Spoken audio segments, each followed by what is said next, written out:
Saya nggak bisa kebanget sih penerimanya. Ganti model. Kita yang dibuang. Menteri Purbain tidak impor pakaian ilegal. Pak, ini pakaian bekas kalau ini, Pak.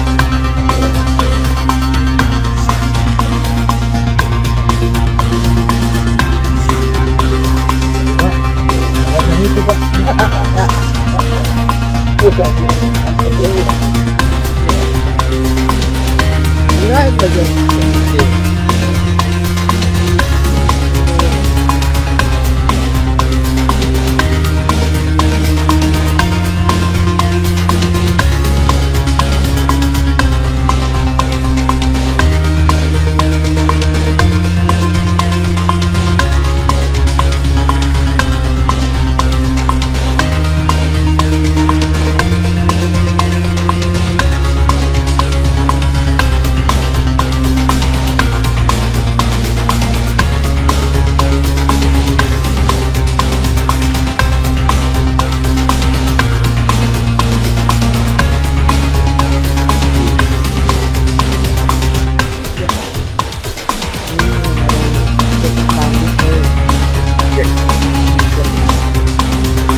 UMKM ini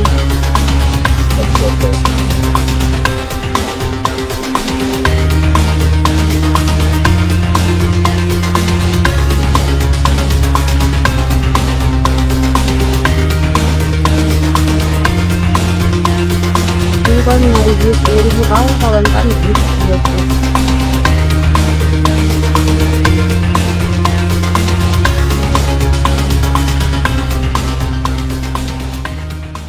Saya nggak bisa kebanget sih penerimanya. Berapa orang ditangkap di sisi penerima? Si importer belum ujung. Ya. Nggak ada belum. Ujungnya, kalau ujungnya kita nggak rata-rata memang berusaha ke sana. Ya. Kalau kita hanya dapatkan kalau yang ada di sini itu sudah sampai layer ke-4 ke-5, Pak. Ya, jadi memang kita bisa mencurigai tapi tidak bisa mendapatkan alat buktinya. Makanya dari BKDN sendiri kita sampai penyidikan harus di situ, Pak. Gitu.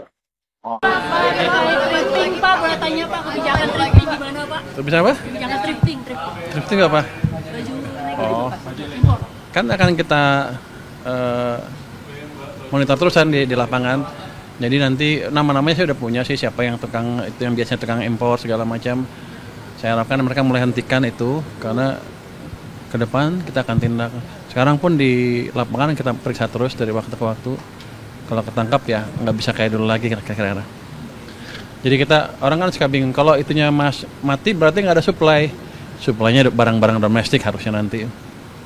Biar industri domestik juga hidup lagi. Berarti sebagai pedagang para pakaian bekas di pasar ini siapa Pak? Maksudnya? Ya nanti dia beli pakaian-pakaian dari produsen dalam negeri lah. Kan masa kita melegalkan yang ilegal sementara produsen dalam negeri mati, kan sama juga untungnya nanti dia dapatnya. Kan mereka yang penting untung kan. Ya. Secara tidak langsung berarti untuk penjualan barang impor thrifting seperti itu berarti dilarang oleh pemerintah. Kalau ilegal emang dilarang kan. Nggak tahu siapa yang melegalkan. Kalau saya pikir sih ilegal harusnya dilarang, kecuali dia bisa legal dengan melalui jalur tertentu. Tapi kalau selama ini kan yang disebut balpres itu kan, itu akan dilarang. Dan saya pernah bilang kan, tanya ke orang bea cukai apa hukumannya hanya ditaruh di mereka, bahannya dimusnahkan, terus orangnya dipenjara. Saya bilang saya rugi, cuma udah ngeluarin uang buat musnahin barang, terus masih makan orang lagi. Jadi nanti barangnya dimusnahkan, orangnya denda, dipenjara juga, dan akan di blacklist. Yang terlibat itu saya akan larang impor seumur hidup. Aturannya kapan keluar Pak? Sebentar lagi. Berarti udah ada pembicaraan sama perdagangan Pak? Oh? Kenapa nggak Menteri Perdagangan? Kan itu ilegal. Kenapa mesti bicara dengan Menteri Perdagangan? Emang ada peraturan Menteri Perdagangan yang melegalkan itu? Nggak, maksudnya kan Kerjasamanya koordinasinya sama kerjasama koordinasi aturannya itu Pak. Kenapa memberatkan Menteri Perdagangan? Instrumen dia di mana? apa langsung dari Kementerian Keuangan Pak berarti? Itu kan bea cukai, berarti kan yang jaga bea cukai. Nanti kalau di lapangan mungkin yang baru mungkin Kementerian Perdagangan, tapi yang saya jaga yang di bea cukai, yang di port-port masuk Saya fokus di alat-alat yang saya kuasain, bea cukai, pajak dan lain-lain ya. Berarti juga PMK ya Pak? Aturannya? Aturan apa? Itu kan ilegal. Ilegal eksekusi sesuai dengan pelanggarannya. Nanti kita perketat aja peraturan yang tadi, yang bukan yang hanya ada katanya kelemahan hukum di sana, tapi kan kita bisa akalin nanti di lapangan seperti apa. Pak, kalau mitigasinya gimana sih Pak kalau ada penolakan dari para pedagang? Penolakan, siapa yang nolak saya tangkap duluan. Kalau yang pelaku thrifting yang nolak-nolak itu ya saya tangkap duluan ya, berarti kan dia pelakunya, clear. Malah maju, malah untung saya. Coba yang ini, dia kan ngaku bahwa saya pengimpor ilegal kan, alhamdulillah. Pak, di pasar Senen kan juga banyak yang menjual pakaian bekas itu ya Pak, termasuk itu juga Pak akan dijual. Ya saya nggak akan raja ke pasarnya, saya cuma di pelabuhan aja. Ya nanti otomatis kalau itunya kurang kan suplainya kurang dia juga kurang. Tapi nanti akan saya lihat seperti apa. Harusnya sih pelan-pelan kan suplainya habis kan. Kalau suplainya dicekik kan pasti akan beralih ke barang-barang dalam negeri. Saya harapkan mereka belanjanya dari produk-produk dalam negeri nanti, UMKM kita lah. Satu lagi Pak. Pak, ini kan ada tanggapan Pak dari Pak Nasan Asmi bahwa ya gaya komunikasi Bapak lagi-lagi dikritik begitu. Kenapa? Di kabinet pemerintahan Pak. Nah, itu gimana? Mana indeksnya deh? Gambar saya tunjukin ya. Saya gambar. Itu saya selalu pakai survei ke masyarakat. Apakah saya mengurangi kepercayaan masyarakat pemerintah apa tidak? Kalau dari angka kita yang terakhir, ini baru keluar angka bulan survei bulan Oktober nih, dari dulu dan anak saya, tapi sekarang di surveinya dilakukan oleh LPS. Ini indeks kepercayaan masyarakat ke pemerintah. Kalau jatuh seperti ini keadaan buruk. Kalau sana bagus. Ini kemarin waktu bulan September, Agustus September itu turun terus, Juli Agustus September turun terus ke titik terendah sini. Inilah terjadi banyaknya demo. Tapi setelah kita lakukan kebijakan yang mungkin untuk bagian kalangan agak drastis, agak ceplas-ceplos, tapi ini berhasil mengembalikan sentimen masyarakat ke pemerintah. Justru ini levelnya sekarang udah level sama dengan ini. Jadi sudah stabil lagi. Jadi stabilitas pemerintahan amat baik di mata masyarakat. Kecuali di mata orang itu ya. Kenapa? Karena daya belinya juga membaik. Ini daya beli itu yang ini. Ini kepercayaan konsumen nih, turun.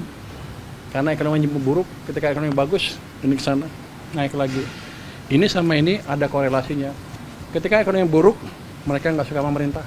Makanya banyak demo besar-besaran. Tapi ketika mulai balik, mereka juga senang ke pemerintah. Jadi sepertinya saya cowboy. Tapi yang saya lakukan adalah mengembalikan kepercayaan masyarakat ke pemerintah. Itu juga atas pemerintah Bapak Presiden. Jadi saya nggak berani gerak sendiri. Jangan dianggap saya cowboy. Saya hanya perpanjangan tangan dari Bapak Presiden. Kira-kira begitu. Dengan versi yang lebih halus malah. Berarti komentar Bapak terhadap beberapa menteri-menteri di jabat Prabowo sendiri itu harus instruksi dari Presiden juga? Saya pernah bilang ke beliau, saya akan pastikan belanjanya tepat waktu. Dia bilang go ahead aja jalan. Kenapa? Karena kita perlu ekonomi yang lebih cepat di triwulan keempat tahun ini. Udah mulai kelihatan kan? Saya harus harapkan ke depan lebih bagus lagi.